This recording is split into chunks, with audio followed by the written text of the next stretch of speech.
मेहमान घर पर मौजूद हैं और बनाने के लिए कुछ ख़ास है नहीं, लेकिन बनाना भी बहुत ही जल्दी है। तो इस मज़ेदार सी रेसिपी को सिर्फ आपके लिए लेकर आई हूँ, तो बिना स्किप किए ना अपने एंड तक लाजमी से देखना है। रेसिपी अच्छी लगे तो रेसिपी को थम्स अप भी ज़रूर से देना है। बहुत ही आसान तरीके से बनाकर रेडी करेंगे, खाने वाले ने उंगलियाँ चाटते रह जाना है। तो मज़ेदार सी रेसिपी को बनाना स्टार्ट करते हैं।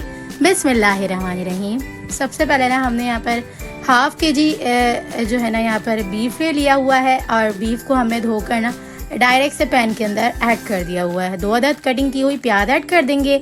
3 से 4 यहाँ पर चॉप किए हुए टमाटर ऐड कर दिए हुए हैं नॉर्मल साइज़ के। इसके साथ ही ना 1 अदद बड़ी इलायची, 2 अदद छोटी इलायची, बड़ी जो है वो दालचीनी का टुकड़ा, 3 से 4 लौंग ऐड करके 1 टेबल स्पून नमक, 1 टेबल स्पून लाल मिर्च पाउडर और हाफ टी स्पून हल्दी पाउडर ऐड करके यहाँ पर तकरीबन भी ना 3 to 4 टेबल स्पून तेल ऐड करके ना यहाँ पर हमें सिंपल देगची को चूल्हे के ऊपर रख देना है। उसके बाद जब ये अच्छे से भुनना यानी कि पकना स्टार्ट होने लग जाएगी ना, तो साथ ही हमने यहाँ पर लहसुन और अदरक का पेस्ट भी 1.5 टेबल स्पून ऐड कर देना है। अच्छी से मिक्सिंग करनी है, ज़्यादा भुनाई नहीं करनी है क्योंकि हमने इसे गलने के लिए डायरेक्ट से छोड़ना है, क्योंकि हम झटपट सी रेसिपी बना रहे हैं, तो इसलिए हम एक साथ ही इसे बाद में अच्छे से भून लेंगे। तकरीबन बिना 2 गिलास के करीब पानी ऐड कर देना है और यहाँ पर ढक्कन बंद करके ना 45 मिनट तक अच्छा सा कुक कर लेना है। तो यहाँ पर तकरीबन भी जो है ना आधा घंटा हो चुका हुआ है। आधा घंटा बहुत ही अच्छे से ये मीडियम टू हाई फ्लेम पे रख के कुक करने से बहुत ही अच्छे से गल चुका हुआ है बीफ हमारा। और यहाँ पर तमाम चीज़ों ने अच्छे से पानी जो है वो ड्राई कर लिया हुआ है और थोड़ा बहुत जो पानी रहता हुआ है ना, इस टाइम पे आके हम इसकी फुल फ्लेम करके अच्छी सी भुनाई कर लेंगे। तो यहाँ पर तकरीबन भी जो है ना यहाँ पर जो आधा घंटा हो चुका हुआ था, तो गलने में यहाँ पर 10 मिनट के अंदर अंदर इस टाइम पे आके हमारा बीफ जो है वो फुल डन फुल कुक हो जाएगा और तमाम पानी भी अच्छे से ड्राई हो जाएगा। अच्छा, यहाँ पर कुछ ड्राई इंग्रेडिएंट्स और भी ऐड करेंगे, कुछ मसाले, कुछ इंग्रेडिएंट्स और भी ऐड करेंगे, जिससे आपका ये भुना गोश्त जो है ना बहुत ही अलग लेवल का बनने वाला है। साथ ही हमने यहाँ पर तमाम पानी को ड्राई करने के बाद ना 4 to 5 टेबल स्पून गाढ़ा दही ऐड कर देना है। दही को भी अच्छे से मिक्स करना है और इसका भी पानी अच्छे से ड्राई साथ ही साथ करते जाएंगे। और इसके साथ ही ना एंड में हमने यहाँ पर एक मेन इंग्रेडिएंट्स जो कि बहुत ही ज़रूरी है इस रेसिपी के, ऐड करेंगे और बहुत ही मज़ेदार उम्दा किस्म की ये रेसिपी बन के रेडी होगी।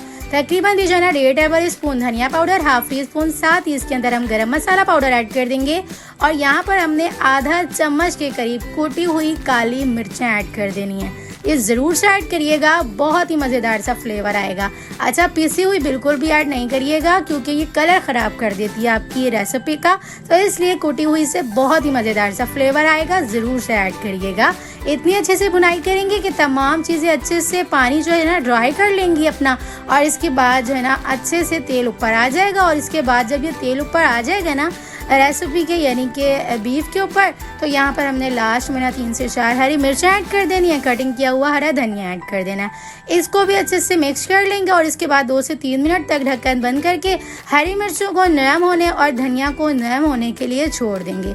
2 से 3 मिनट ही सिर्फ रखेंगे ना, तो इस तरह से हमारा जो है ना तमाम अच्छे से गोश्त जो है वो भुन भी जाएगा और बहुत ही मज़ेदार सी हमारी जो है ना ये भुना हुआ बीफ बन के रेडी हो चुका हुआ। पूरे 45 मिनट हो चुके हुए हैं और इसी दौरान हमारा बीफ भी अच्छे से गल चुका हुआ है, भुन भी चुका हुआ है और देख सकते हैं आप ग्रेवी कितनी मज़ेदार सी बन के आई है।